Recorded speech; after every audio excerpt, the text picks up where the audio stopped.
Yeah, and the confusion here is a basic pedagogical confusion, which is that we want to go by the order of knowledge. We want to get to the important stuff right now instead of following the order of learning, which is the opposite of the order of knowledge. When you start teaching kids, you start at the bottom with the most basic things, and you work toward the more complicated, fun things, right? If you try to start at the top, it's not going to work very well. Welcome to Classical Etc. You're in the studio with Memoria Press. Hello, and welcome to another episode of Classical Etc. I'm Jessica Aboud, and I am here with the core four. Finally, we're all back. Martin, Tanya, and Paul. Yeah. Is that easier for you or harder for you, Jessica? I love having you guys here. Feels good. Martin, I think you've been the one who was gone. I was gone last week. And you too, yeah. Dustin Warren took my place. Yeah, well, you had two extra folks. Oh, that's right, because Martin Mitchell was gone too. I was worried about what it would do to the rhyme, the core three. Doesn't work. No. Yeah. Still had four, but we weren't the core. Oh, I'm That's replaceable, huh? Yes. That's how it works. I'm going to let Dustin say that Dustin replaced me and Mitchell replaced you. Okay, I'm appointing my replacement next time. You and Mitchell together pretty much have the same number of words to say. You can have a substitute, but I think that you would probably argue that you have a lifetime appointment on this podcast. I should. Oh, well, we're cruising into a really busy time of year, probably for most of us, but is anybody reading anything good? I just read and finished. I read basically every book that Michael Connelly writes. I did the Bosch books and the Lincoln Lawyer books. And so I usually listen to those, and they usually have a good reader. And Titus Welliver, who plays Bosch on TV, is the voice of Bosch. So, so I love the way he writes. I love the way he spins a plot and keeps you just riveted at every point in the story. There's not many authors who can do that well.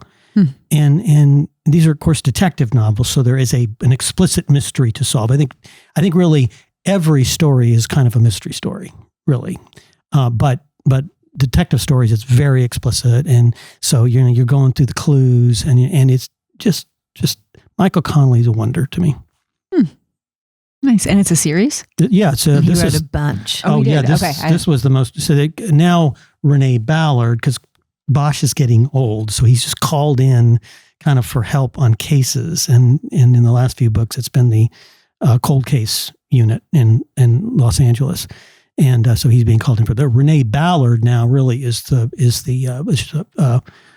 she's also a cop, and she's kind of the protagonist now in those stories. Do you think you like them more because they are set where you grew up? I mean, doesn't that help? I think that helps. Like when I read a Deep South book, I always feel, I don't know, like I'm at home. Martin doesn't picture it though. No. Oh, that's right. No, Martin pictures it. I don't picture it. Oh, Martin. This is Paul's issue, not mine. That's right. Yeah. Well, I will tell you, there is something about LA, and having grown up there, right? Just that it feels like home. Well, and the TV people know this because they televised all these, and what they will do is Bosch has a house that sits on one of those cliffs with the big stilts on it, where it goes down.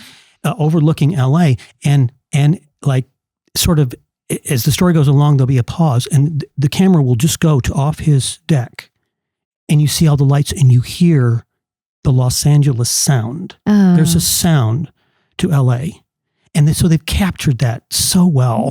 I mean, Connelly does it in the books, and whoever produced the Bosch streaming series got it. They just got it. I read a couple of the books, and I liked them. Obviously, I haven't picked up any more, so maybe I didn't like them as much as you do. But I did feel like that the setting was really good. And I remember the house on stilts, right? And, since I've been to LA several times, visiting Highlands Latin School and Parnassus Prep. Probably not far from where his house fictionally is. Oh, maybe so. But I could picture it. But I did think, if that's where you grew up, because you're right. LA does have, it's just got a sound, and it's got a huge personality, really, that would help and make you even want to read them, because it's like a piece of home. I thought, because sometimes I'll have to use a white noise app to help me sleep or something, right? And I thought, I want the sound that they have on the Bosch TV show. That sounds miserable. It's just traffic. It's a white noise sound. Only there's like distant honks here and there. Yeah, and it just sounds miserable. It is literally traffic. It's LA, and a lot of the, and I don't know if you could really call Bosch noir, but all of those old Raymond Chandler detective stories, Ross McDonald, all the great detective fiction took place in Los Angeles. If it's American. Yeah, I would disagree with you that that's the best detective fiction. Well, that's what you need to be reading anyways. I read Robichaux. And that was, right. That for me, that's its own setting. Deep Louisiana, I could smell it. I could see the mist. Oh, yes. There's writers. I think this should be the first thing a writer needs to get down is setting. If you don't have a setting right, it's hard to believe in the story. And James Lee Burke and Michael Connelly and those guys get it down. We are not recommending. No, and this goes for anything really that we recommend on here. Is there's things in those stories that you better be a mature adult to read, and there's things you wished weren't there, and there's other things that just happened that they show you that are not bad in of themselves, but they're just not appropriate for. But also, this is detective fiction. We're not recommending this as a great book or something that's really worthwhile. This is one of the good books. Entertainment. Good books. Entertainment. But that's why I had to snort at James Lee Burke, because I was not entertained. Anyway. Oh, are you reading anything entertaining? He is the best author. I mean, come on. You have to agree that he's a good author, whether you like his genre or not. I think he's the greatest living Catholic writer. I'll go that far as say that. Wow. Yeah. Wow. Oh, yeah. And he's right there in the bestseller list. His books are just so well written, I think. Even if, they are very raw. They are. So, very violent. Audience beware. But I tell you.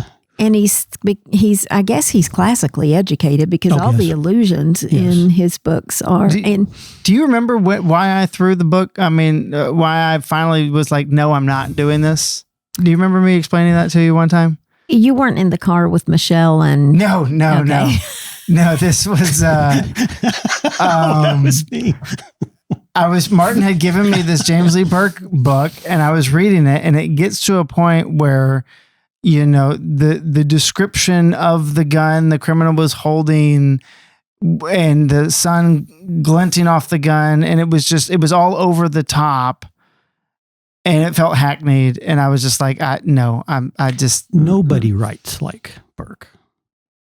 I agree with Martin. Be hackneyed. That means you're imitating. I don't think he's something. There's nobody writes. It was just not. But they are kind of tongue in cheek. Oh yes, they're funny, and there's things that happen in there, like there's some of the the inappropriate stuff, and when I read modern books, there's so much in any modern book that I would disagree with and you have to kind of learn how to appreciate the good that's in something and be able to say, okay, that's wish that wasn't in there, but you have a tremendous ability to do that. He does. The sheer amount of recommendations I've gotten from you that I'm like, holy smokes, where did this come from? Because I read a lot. I finished Turn of the Screw. I don't know if I said that last time. I did too. Yuck. I know. I have it on my desk, but nobody seems to say it's. Dan wants to talk about it. Okay, good. And so I'm curious what he has percolating in the back of his mind about it. But then I think I mentioned I was reading some Flannery O'Connor short stories, but the other day I was like, I'm going to go finish that short story. And I picked up the book. And then our former foster daughters, we were back in the house for the night. And so I didn't even get to sit down before I got whisked off to something else. So that was one of those weeks. But this is the thing with James. I mean, he's you almost have to acquire an appreciation of Henry James. And So I haven't read that particular You one. need to read it because it's not. Have I? I appreciated Washington Square. It's just a very different kind of book. I need to reread But something they're so else by close. him. They're so close to the character. It's one of those things. And my wife had this reaction to Washington Square. The girl in that book.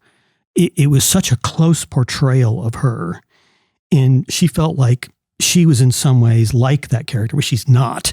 But she had that discomfort because she recognized something. Yeah, because he's so good at sketching a character. Mm-hmm.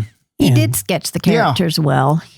I'll give him. But I don't know that I would like a ghost story anybody wrote. Yeah.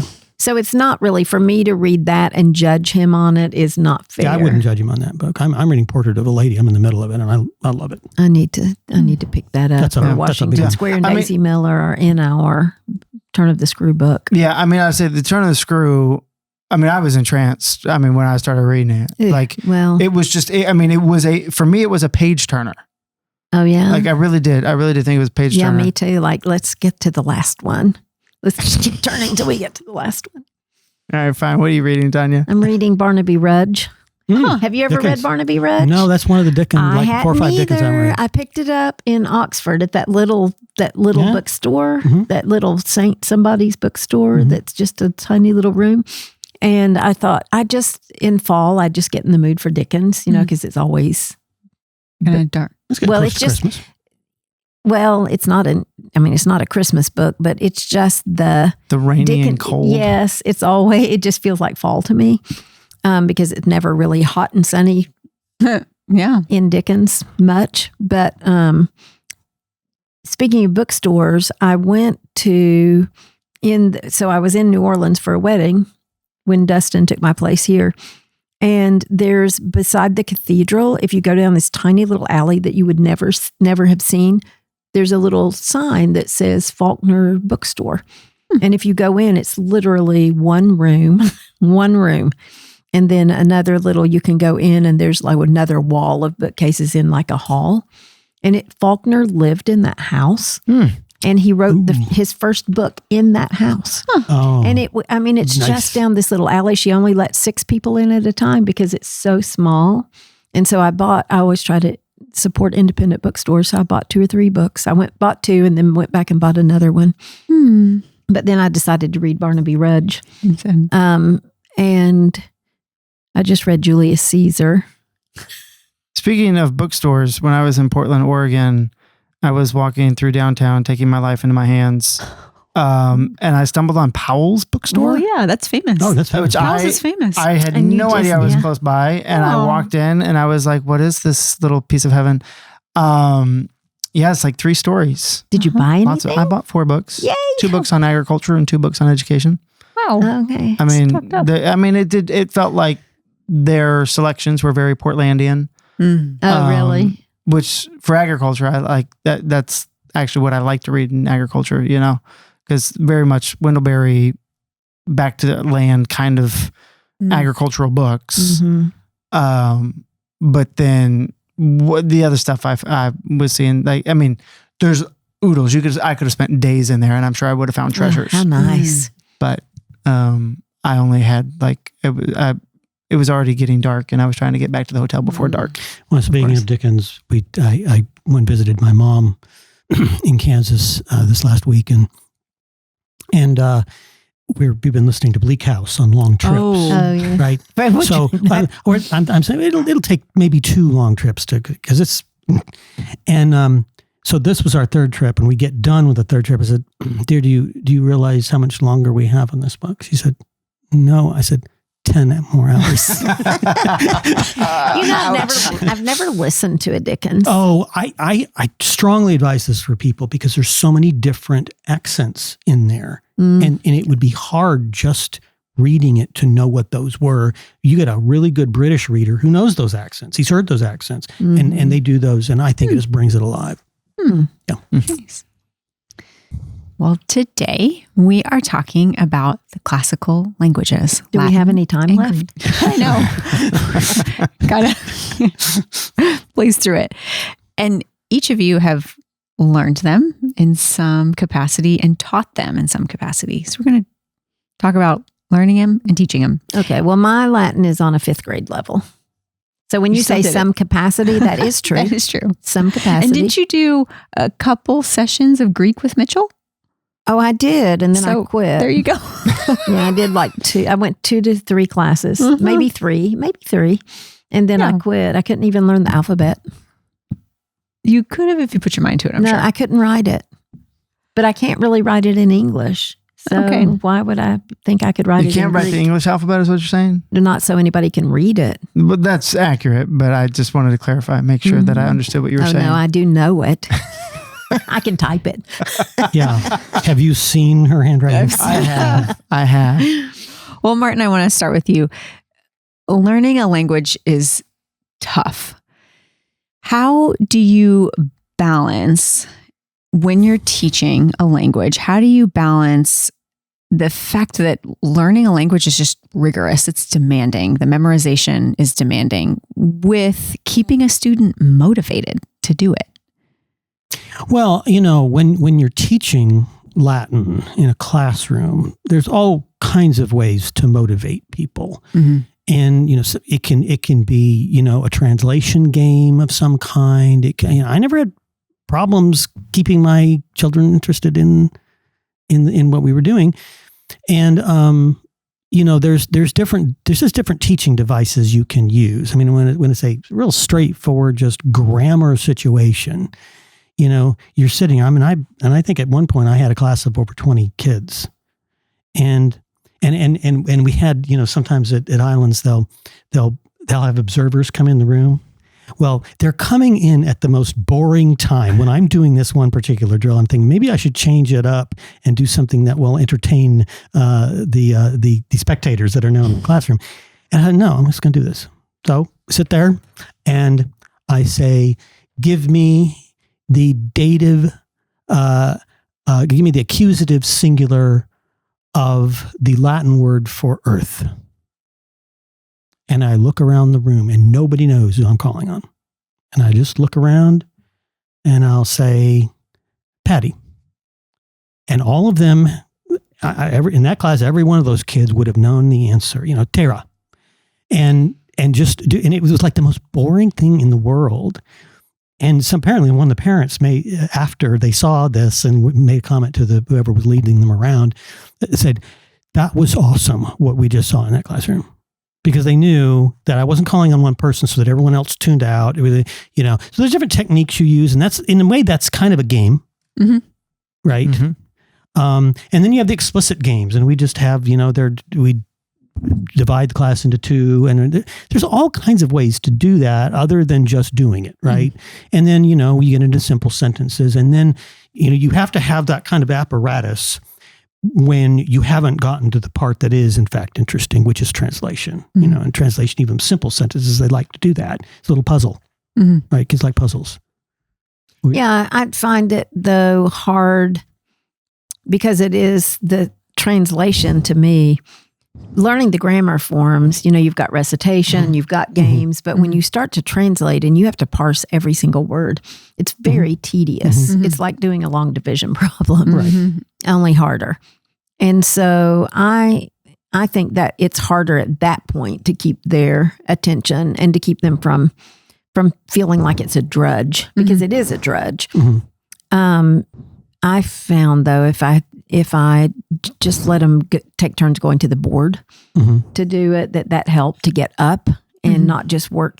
But I just recently sat in some third form Latin classes, and it was just, they were just doing form drills, but it was hard for them. Mm-hmm. And so they were doing, 2 to 3 words is all. And it was tedious. But when you have certain exercises that are tedious. Yes. And I think when you're switching up, when you do this for just a few minutes and then you do the next thing for a few minutes, that breaks the monotony. And you get to one and nobody knows the form that you're looking for. So at that point you just say, okay, everybody stand up and let's recite Mensa. Mm-hmm. Or let's do all let's do the subjunctive of a particular verb, that they need to know, just to keep everybody kind of on track. And also little whiteboards work, because then they're all engaged. And then after a while, when they do have some mastery of it, it does start to be less tedious. It not only becomes more interesting because you may be doing a little bit of simple translation, it's just they've learned something and they can now apply this thing that they've learned, and there's a satisfaction in that. Is there a... Oh, go ahead. I was going to say, I just remember being a kid and watching my older sister, who's a couple years ahead of me, and she sat down with the Henley book, and just what would have been real tedious for me because I didn't at that point have those endings memorized or whatever, hadn't really mastered it.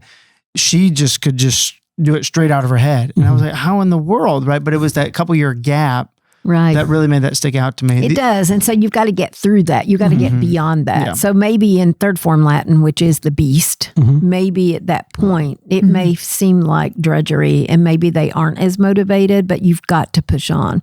It doesn't really matter if they're motivated as long as the teacher understands the importance of it. I mean, my kids were never motivated to do math, but it didn't mean we didn't do math every day. Right. And I was going to say, arithmetic is a good comparison here because it's the same kind of thing. You have to learn these really basic things. But once you do, yes, you've been given a world, and they're proud then of what they've accomplished and what they can do. But you have to remind them of that, and that's what recitation does. Like, look at all you've known. And I taught, just when I was teaching second form Latin, at one point we were all frustrated. We were doing, trying to translate. The sentences had gotten longer. And I told them to all pull out that little Latin grammar for the grammar stage book that Cheryl put together that is literally just the charts. And I said, let's just flip through here. And they were amazed to see all on a page, all the verb forms that they knew. It was just, I just had to remind them of, yes, this is hard, but look what you know that you didn't know.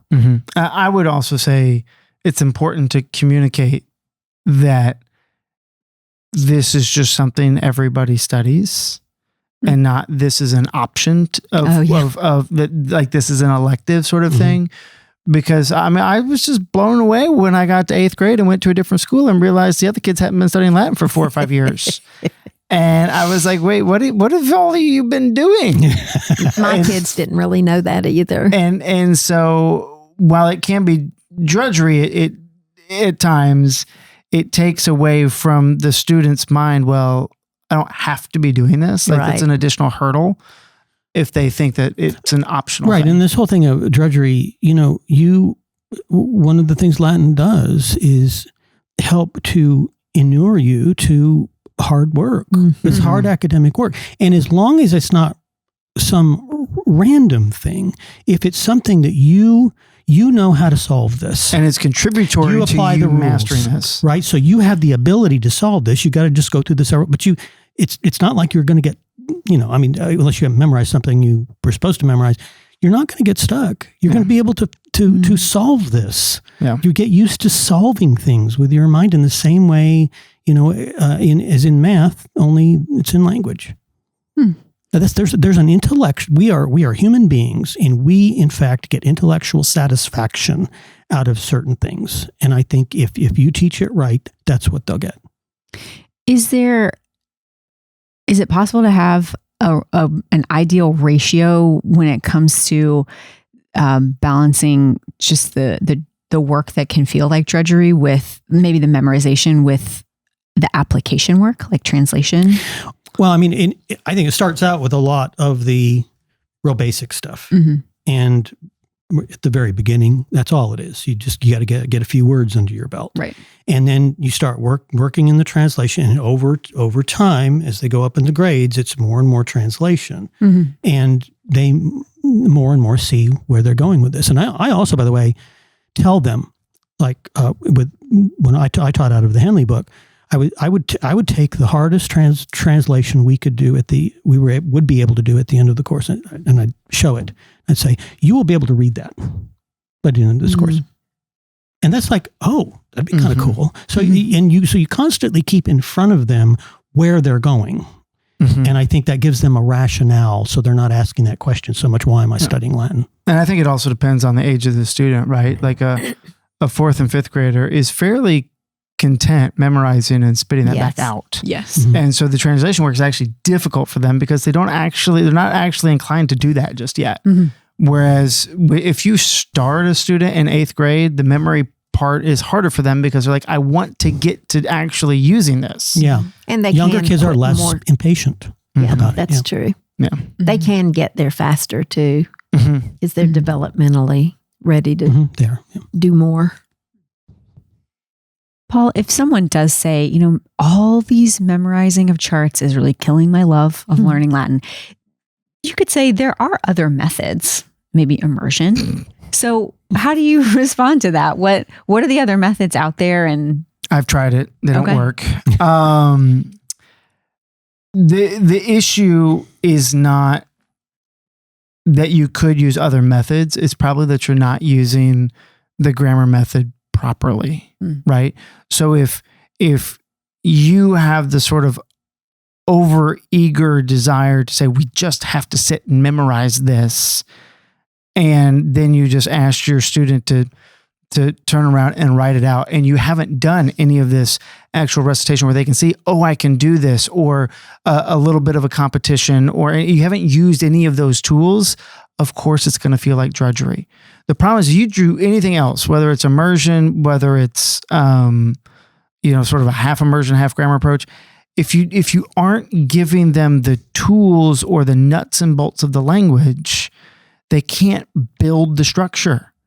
And so the idea that we could throw our students into a Latin context in the same way you throw a baby into an English context and expect them to pick it up, well, that baby's in that context 24 hours a day. mm-hmm. The student in the Latin context is only in there, maybe if you're lucky, 45 minutes a day. And so they're not going to assimilate it in the same way, and their brains aren't at the same developmental level to just sort of figure it out without, the baby we never communicate later on, well, as a baby, it was really hard for me to pick up words. We don't remember that, right? Or that's the beauty of our development. But later on, when the child can express themselves fully in a language and they're going to go pick up a second language, they need to be taught how it works, not just let's put them in a world in which we hope they're going to assimilate it. And that's what the immersion method is let's just put it, and hope they assimilate it. Now, I've had friends that have gone through immersion programs that have had as a requirement before you enter that you've mastered a grammar knowledge of the language. And so really? What you're doing is that immersion program is saying, we know you need the building blocks, but now we're shifting the goal from you being able to read Latin to you being able to speak Latin. Because you have the mechanics. Right. You already got the mechanics, and we're going to give you a context in which for you to practice making that next step of language mastery, that you're going to be able to speak it, hear it, listen to it, understand what's being said, and respond in spoken form.